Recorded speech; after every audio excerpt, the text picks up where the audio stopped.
18 సంవత్సరాల తర్వాత ఐపీఎల్‌లో మొట్టమొదటిసారిగా ఆర్‌సీబీ గెలిచింది. సో, వాళ్ళు సంబరాల్లో మునిగి తేలిపోయారు.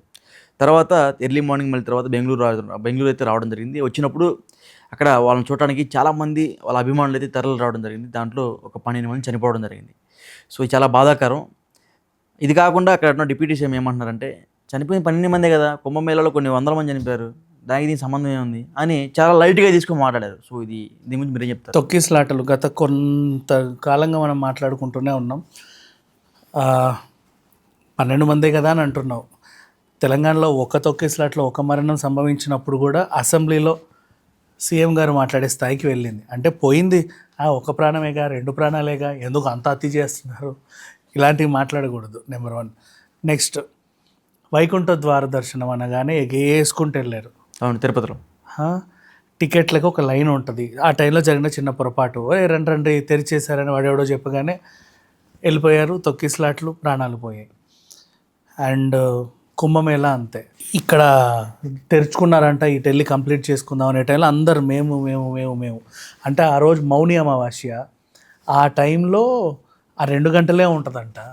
ఆ 2 గంటల టైంలో స్నానం చేస్తేనే పుణ్యం వస్తుందంట.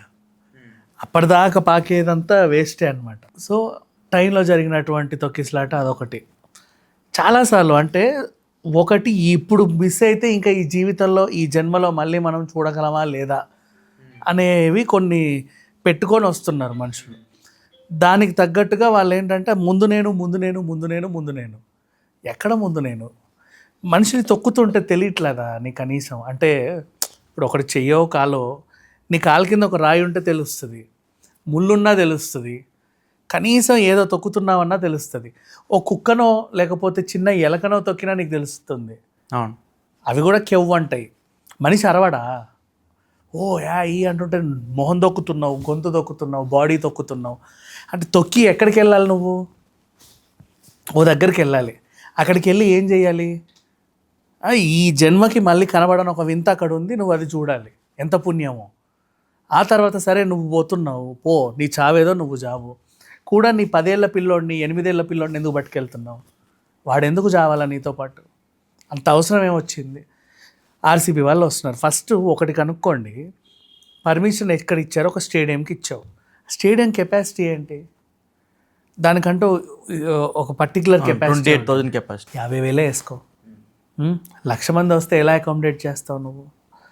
మొన్న దేవరది అక్కడ తొక్కిసలాట అవ్వలేదులే సంతోషంగానే, అద్దాలు గిద్దలు పగలగొట్టారు. Hitex hall capacity 4,000. నువ్వు 40,000 మెంబర్స్ వస్తే ఎక్కడ అకామిడేట్ చేస్తావు? కృష్ణ గారు చనిపోయినప్పుడు పద్మాలయ స్టూడియో ఆ కెపాసిటీ ఇంతే. కానీ అభిమానులు ఊరంతా వచ్చారు, ఏం అనలేం. మళ్ళీ అభిమానులు ఆఖరి చూపు చూసుకోవాలనుకున్నారు. అక్కడ వీళ్ళ తప్పు కూడా ఉంది. ఫస్ట్ గచ్చిబౌలి అని, తర్వాత ఇటు మార్చడం. సరే, ఎక్కడ మార్చడం మనం అర్థం చేసుకోవాలి. మనిషి అంటేనే అర్థం చేసుకోవాలి కదా. టోల్ గేట్ దగ్గర హారన్ ఎందుకు కొట్టావు? తొందర పో అని. నీకు ఒక కామన్ సెన్స్ ఉంటుంది, వాడిది అయ్యాకే వీడిది అయ్యాకే నాది అని. అవును, అంతే కదా. ఓటింగ్ లైన్లో ఎందుకు తొందరగా వేసి రాపో, నడు అని నీకు కామన్ సెన్స్ ఉంటుంది. వాడి తర్వాతే నేను అని. ఇట్లాంటి కామన్ సెన్స్లు ప్రతి చోట ఎందుకు పనిచేయట్లేదు? అక్కడ మనిషే, ఇక్కడ మనిషే, అక్కడ నువ్వే, ఇక్కడ నువ్వే. ఇప్పుడు వీళ్ళందరూ ఓటర్సే కదా. చచ్చినోళ్ళు ఓటర్సే, చంపినోళ్ళు ఓటర్సే, వచ్చినోళ్ళు ఓటర్సే, తొక్కిసలాట జరిపినోళ్ళు ఓటర్సే, తొక్కించుకొని చచ్చినోళ్ళు ఓటర్సే. Common basic point. నువ్వు ఓటింగ్ లైన్లో నిలబడ్డప్పుడు ఎందుకు తోస్తలేవు? మేమందరం ఓటేయాలి, త్వరగా రండి అని. Why? Because you have a common sense. అక్కడ ఒక డిసిప్లిన్ మనం మెయింటైన్ చేయాలని తెలిసింది. మరి అలాంటి డిసిప్లిన్స్ క్రౌడ్ ఉన్న ఏరియాకి వెళ్ళినప్పుడు ఏమైపోతున్నాయి మీకంతా? వీళ్ళందరూ ఓట్లు వేసిన వాళ్ళే.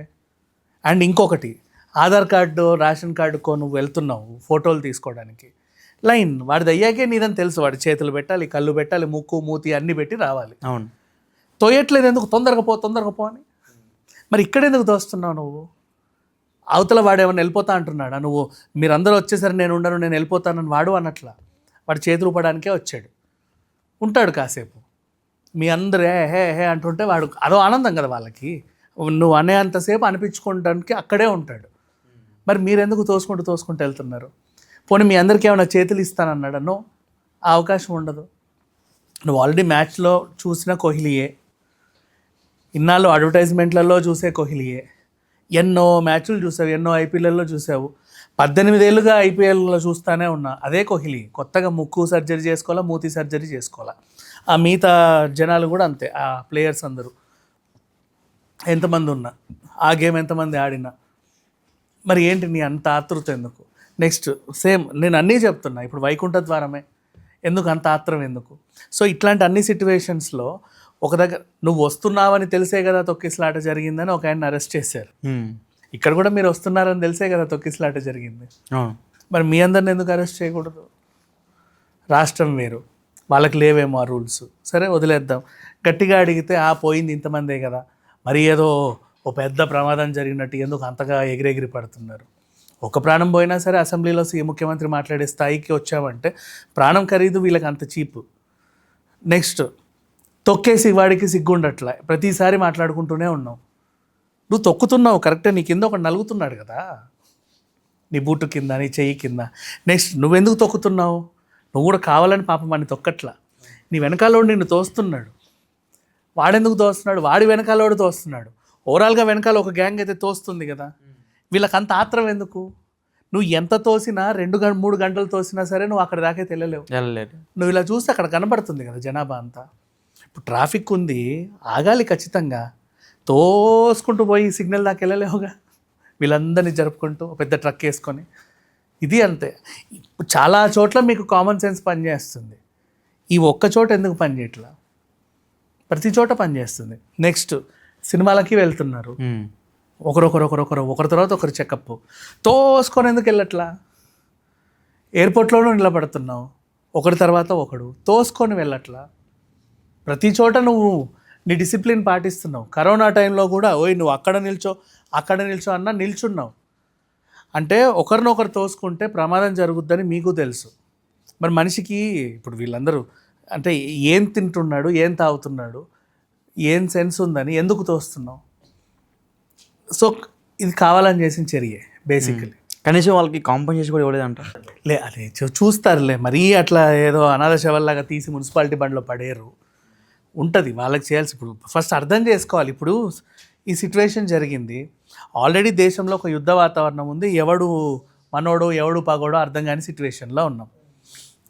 మన చుట్టూ తిరిగిన వాళ్ళే ఎన్ఐఏలు పిలుచుకునే పరిస్థితికి వచ్చింది. అవును.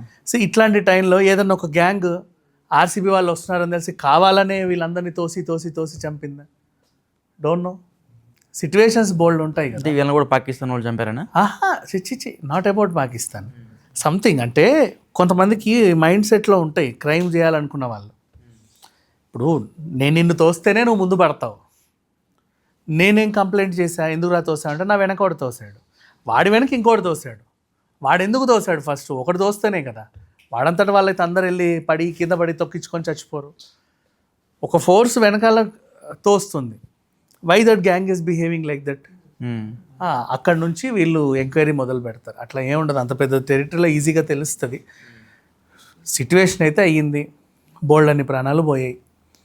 ప్రతి స్టాంపెడ్ ఇప్పుడు అయినా ఈ గత 6 సంఘటనల్లోనే ఆల్మోస్ట్ 184 మెంబర్స్ చనిపోయారు ఈ 6 సిచ్యువేషన్స్లోనే.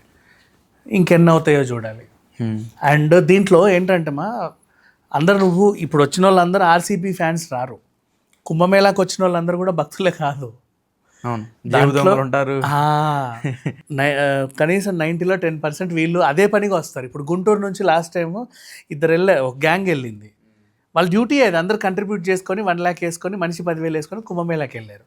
అందరు దోచుకున్నాక వచ్చి అందరు ఈక్వల్గా పంచుకోవాలి, ఇందిరా సినిమా లాగా నీకు నాకు అని. ఇద్దరికి గొడవ వచ్చింది, నేను ఇంత చేస్తే నీకు ఎందుకు ఇంత ఇవ్వాలి, నువ్వు సరిగ్గా దొంగతనం చేయలే, నేను ఎక్కువ చేశాను. ఆడాడు కొట్టుకొని చచ్చిపోయారు. ఆ చచ్చిపోయిన తర్వాత తెలిసింది న్యూస్, వీళ్ళు ఇదే పనికి వెళ్ళారు అని.